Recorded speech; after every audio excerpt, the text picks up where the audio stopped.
Tres y media de la mañana, sábado 27 de febrero.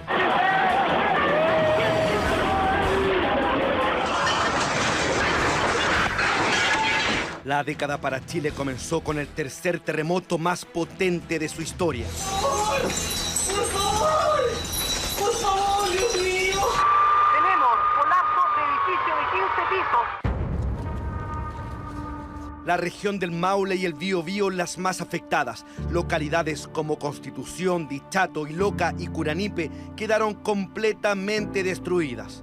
Duelo nacional por 3 días a contar de las 0 horas del domingo 7 de marzo próximo, en recuerdo de los chilenos y chilenas fallecidas. 525 personas perdieron la vida. Las olas devastaron todo lo que no fue destrozado en tierra. ¡Arranquen bien el mar!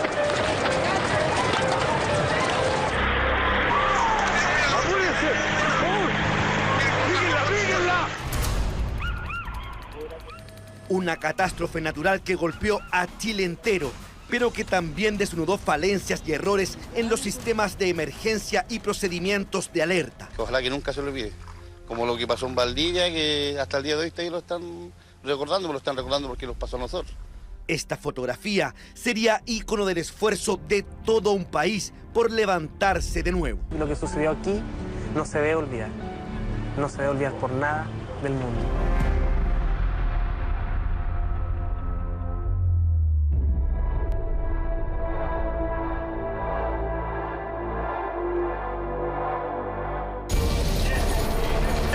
La última, compañero, la tercera.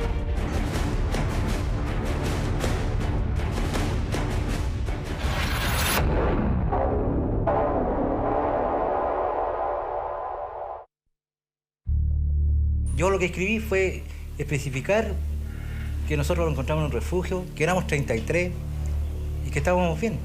Apenas 6 palabras y 2 números serían no solo las más escuchadas en nuestra historia reciente, sino que además la frase más esperanzadora para millones de personas angustiadas por la vida de otras 33.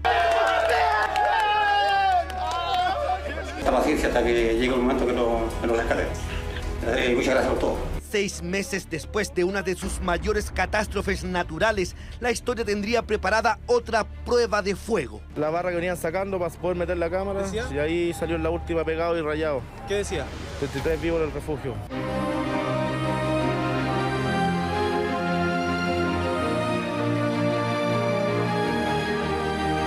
33 mineros mantuvieron en vilo a Chile entero durante 17 días, pero en particular vigilia a sus familiares, los que incluso construyeron un campamento, el que nombraron Esperanza. ¡Me escucho!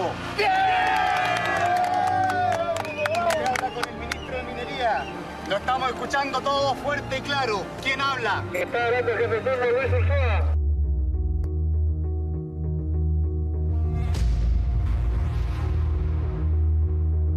17 días hasta saber que aquellos que habían dado por muertos sobrevivían 720 metros bajo tierra en las entrañas de la mina San José. Que la familia esté tranquila porque ya el avance es bastante grande. Desde ese momento, todos manos a la obra. Había que idear un plan. Estos mineros. La operación San Lorenzo consistió en perforar con potentes máquinas. La primera falló, pero la segunda logró llegar hasta el punto exacto para abrir un agujero seguro. Escuchen el ruido que se siente acá abajo. ¡Y miren lo que produce! El segundo paso, fabricar una cápsula. Fénix, como el pájaro que resurge de las cenizas en la mitología griega. Estamos viviendo el momento que marca a una generación y que probablemente marque a un país justo en el año de su bicentenario. ¡Sale! ¡Ahí está la cápsula! ¡Ahí está la cápsula! Casi 2 meses debieron pasar para materializar el rescate minero más exitoso de la historia. Un rescate que sería seguido en vivo por los ojos de los 5 continentes. Ahí está la libertad de Florencio Ábalos. Ahí está la vida de Florencio Díaz bajo tierra. Está de nuevo en la superficie. Está de nuevo con nosotros. Que lo recuerden con mucho cariño como él se merece. Con respeto. Con respeto. Necesitamos tan poco para llevar una buena vida.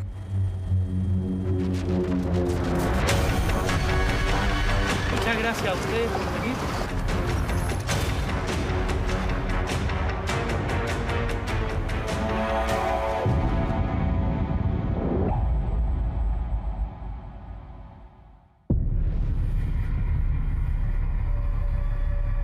La misión de los 21 chilenos que se subieron al Caza 212 de la Fuerza Aérea era ir en ayuda de sus propios compatriotas afectados por el tsunami del 2010. Mi nombre es Roberto Bruce, periodista de TVN, y le quiero mandar un cariñoso saludo a Marina. Estamos aquí en la sala de embarque del Grupo 10.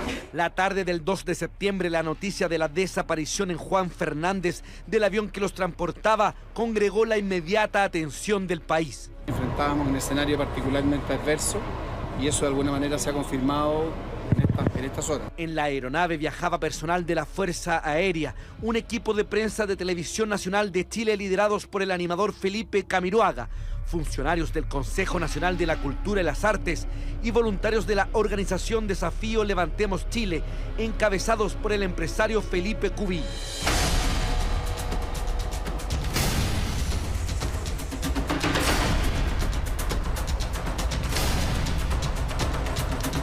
Se han encontrado algunas pertenencias de los pasajeros flotando en el mar, como un Coleman, ropa de mujer, algunas chalas, y lamentablemente, digamos, ya damos por hecho del accidente aéreo que lamentablemente ha caído al mar.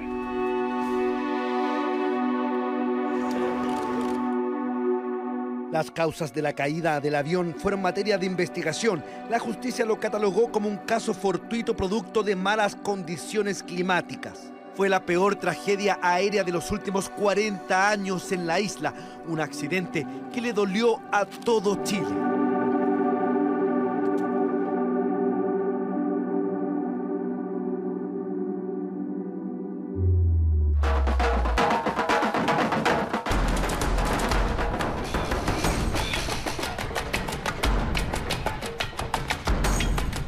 Un gran acuerdo nacional por la educación.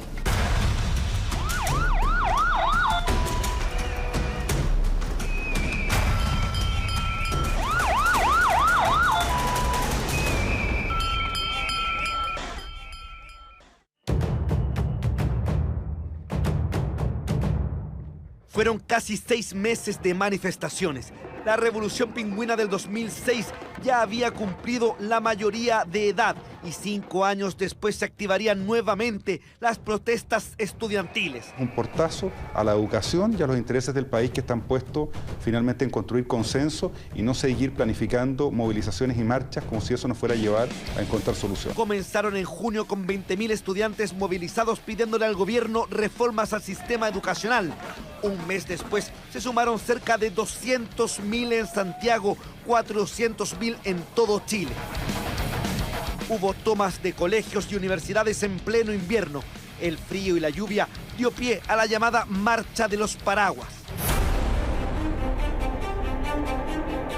Los hechos de violencia en las calles, sumados a meses de conflictos entre autoridades de educación y dirigentes estudiantiles, provocaron la salida del entonces ministro Joaquín Lavín y del director general de Carabineros Eduardo Gordon. Llegó el tiempo de resolver los problemas en paz y no en guerra. Llegó el tiempo de resolver los problemas con diálogo y no con piedra.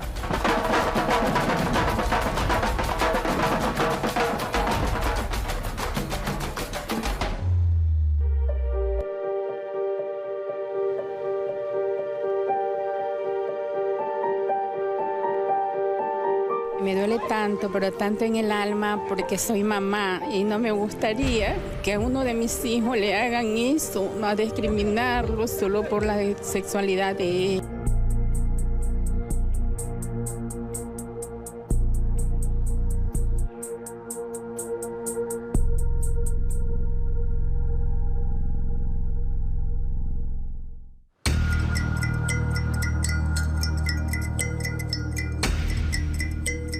y cómo otro ser humano puede dañar tanto. ¿Qué está pasando en esta sociedad? ¿Qué estamos educando?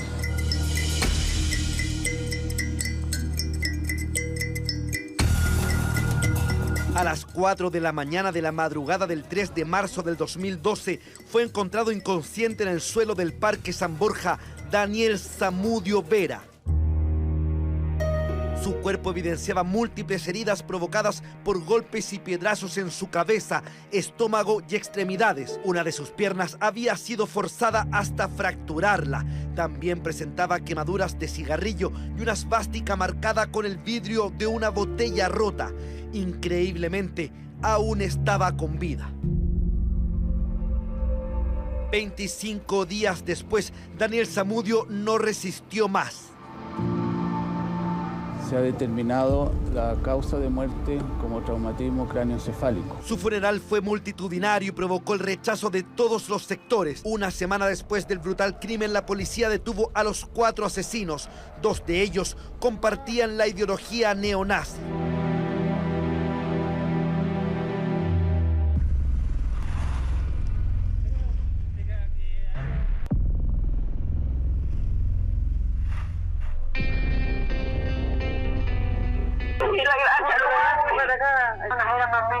No sabía más que a uno, pero gritaba, mátalo, mátalo.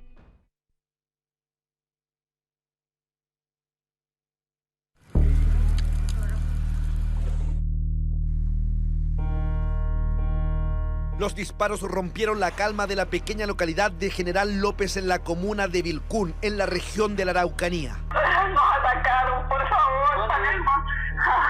Viví en Macay, Werner Luxinger está herido. ¿En qué punto, señora? El fondo, la granja nomás, la granja fue atacada. Sí. Según la justicia, el 4 de enero del 2013 a las 1 de la mañana, 4 personas irrumpieron en el fundo y atacaron al matrimonio compuesto por Werner Luxinger y Vivian Macay. Antes de huir, le prendieron fuego a la casa. Ambos no pudieron escapar y murieron entre las llamas. Tenían 73 y 69 años. ¿Cuánto tiempo se puso? Pero no sigue disparando, por favor, vengan luego. Ya, mira, están disparando en el fondo.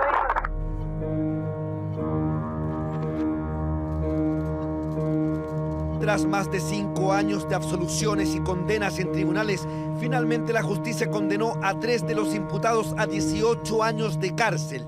El machi Celestino Córdoba ya cumplía la misma pena en prisión desde el año 2014. El asesinato de los Luxinger Macay se dio en medio de las protestas por el aniversario del asesinato del estudiante mapuche Matías Catrileo 5 años antes. Las pericias van a probar en este juicio que ellos estaban vivos e incluso conscientes cuando fueron alcanzados por el fuego provocado por los acusados. La Araucanía fue centro de la noticia a comienzos de la década y a fines de ella. 14 de noviembre del año 2018, el comunero Camilo Catrillanca, de 24 años, murió de un disparo en la cabeza en un operativo policial del grupo especializado de carabineros denominado Comando Jungla. Con el correr de los días, surgieron más sospechas en torno al caso. Las declaraciones de los efectivos presentes no fueron sólidas.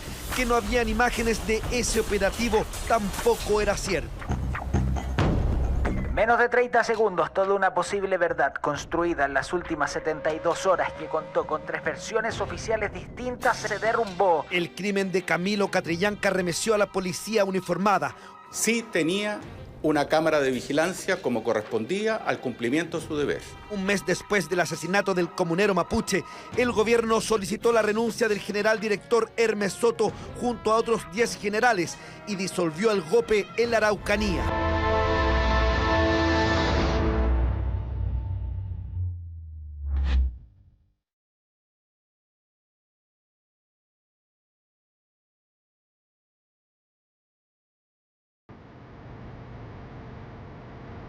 Buenas tardes, claro, porque ya hay alerta roja de parte de Loneni sobre este incendio situado en el camino La Pólvora, esto es en la parte alta de Valparaíso. Esto también ha significado una gran nube de humo.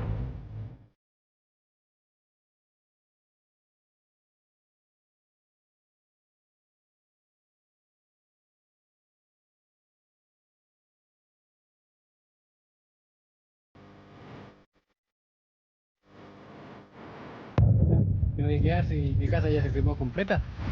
Pero tiene que salir de acá, este es un lugar de peligro, ¿no? Pero aquí es lo único, porque aquí ya no ha llegado el fuego.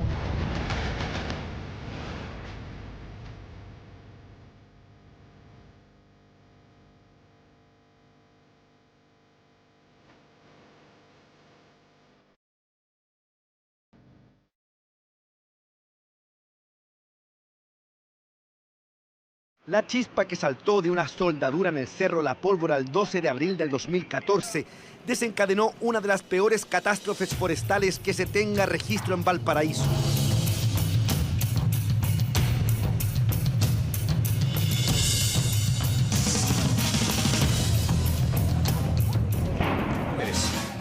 Sí, buenas tardes. Este incendio ya ha tomado características dantescas acá en los cerros de Valparaíso. De hecho, ya se ve como las primeras viviendas que son de material ligero ya han sido alcanzadas por el fuego.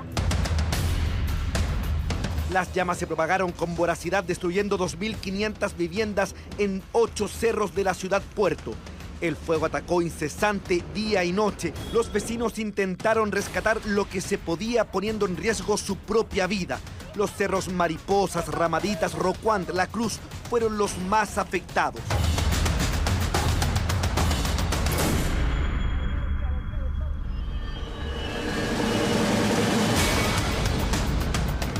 Terrible. Cambió el viento y se tiró para acá. Pescó el pajonal y pescó todo. Así fue durante una semana hasta que bomberos y CONAF lograron controlar el fuego. El saldo final dejó a 11.000 damnificados y 15 personas muertas.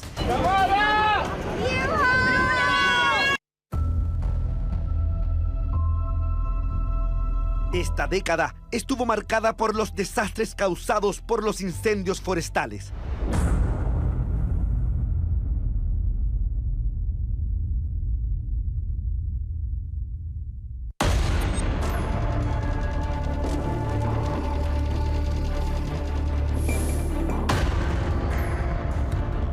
Así era la pequeña localidad de Santa Olga en la región del Maule antes de la madrugada del 26 de enero del 2017. Estamos a 700 metros de llegar a Empedrado y la ruta completa está aquí como se ve en imágenes. La verdad es que es muy impresionante. Todas las casas están completamente quemadas, vehículos, también animales que encontramos en la ruta.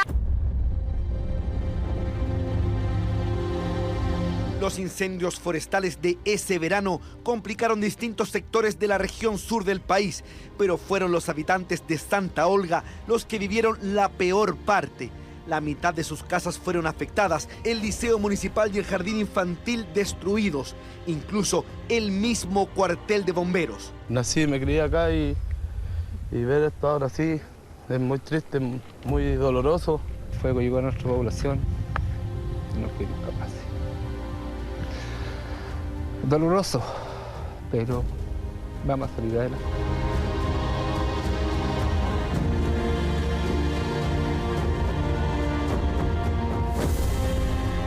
El efecto de un agresivo incendio hizo prácticamente desaparecer en pocas horas el pequeño pueblo de poco más de 2.000 habitantes, los que incluso debieron ser evacuados por el mar para escapar de la acción de las llamas.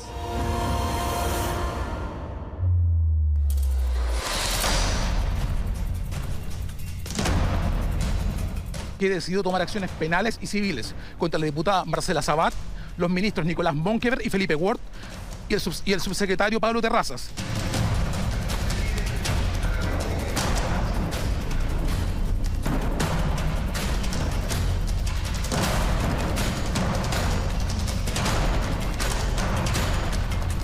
Hacemos diligencias de investigación para determinar claramente la responsabilidad de los mismos sujetos y para determinar a quienes habían emitido estas boletas.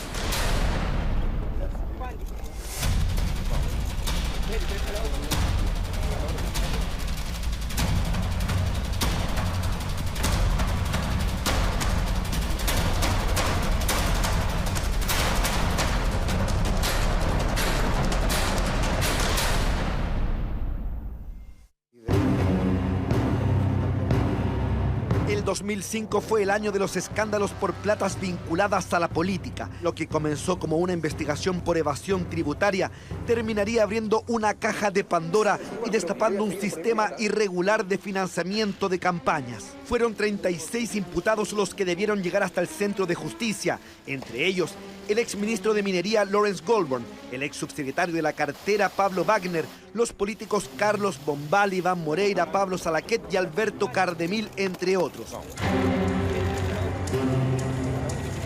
El expresidente de la UDI, Jovino Noboa, fue condenado a 3 años de cárcel por delitos tributarios. Quiero reconocer, mediante este acto público, que el mecanismo utilizado para tales efectos fue irregular, pues se realizó a través de boletas de honorarios a terceros. Ese 2015 fue el año en que comenzaría a familiarizarse el concepto de boletas ideológicamente falsas.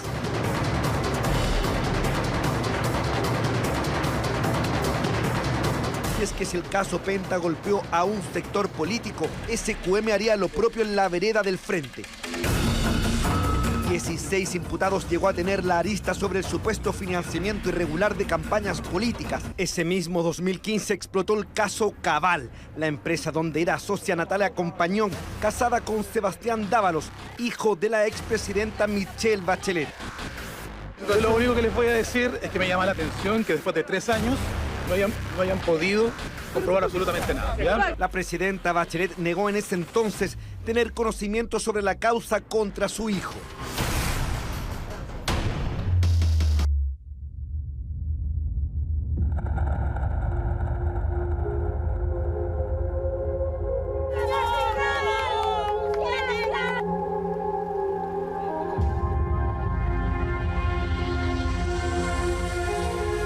Para mí ha sido muy impactante lo que pasó con ella y hemos estado siempre pendientes.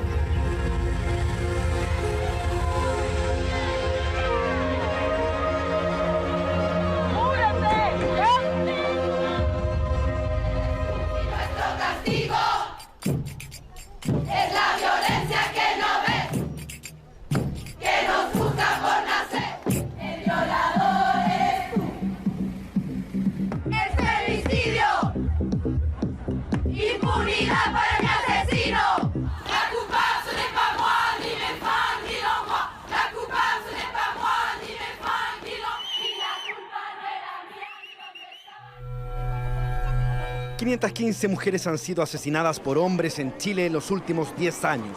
La violencia contra las mujeres ha marcado la década.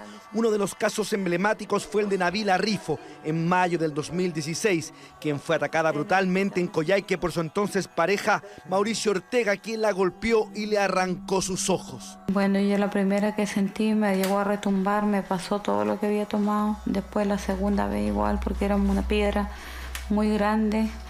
Y la tercera vez yo quedé inconsciente y quedé así con mi cara así para arriba. Sobrevivió solo porque su agresor la creyó muerta. Fue condenado a 18 años de cárcel. Lo escuché por la televisión y ahora pienso que voy a estar más tranquila, pero igual me dio pena porque fueron hartos años y él era el papá de mi hijo. Nabila criticó la protección del Estado y la violencia machista en nuestro país fue el principal ingrediente para la aparición de un potente llamado.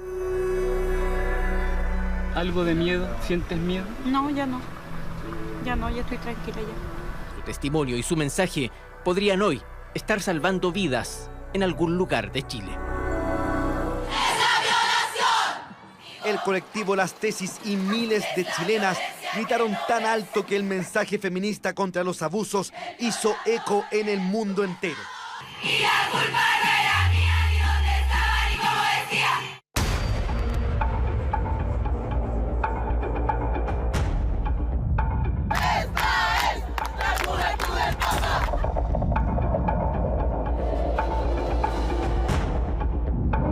Arauco tiene una pena que no la puedo callar. Son injusticias de siglos que todos ven aplicar.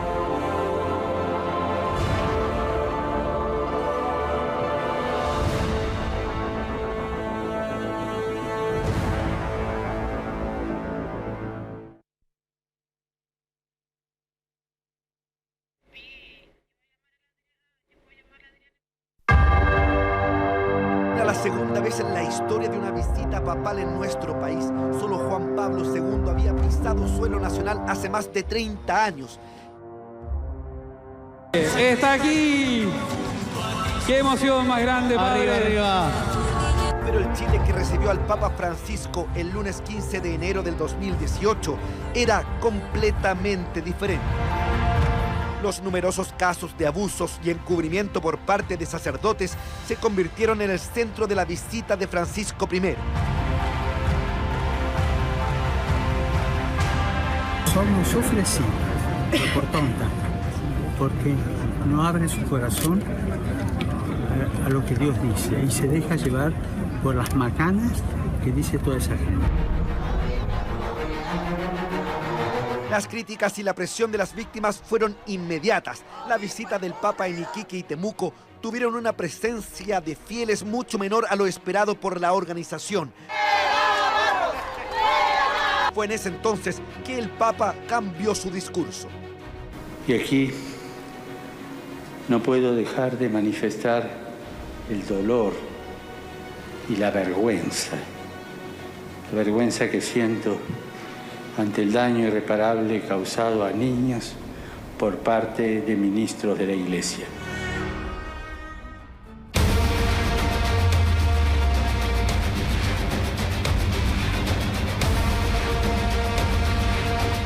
El 19 de octubre pasado, lo que comenzó como una protesta de estudiantes secundarios por el alza del pasaje del metro terminó en un sinfín de manifestaciones por un Chile menos desigual.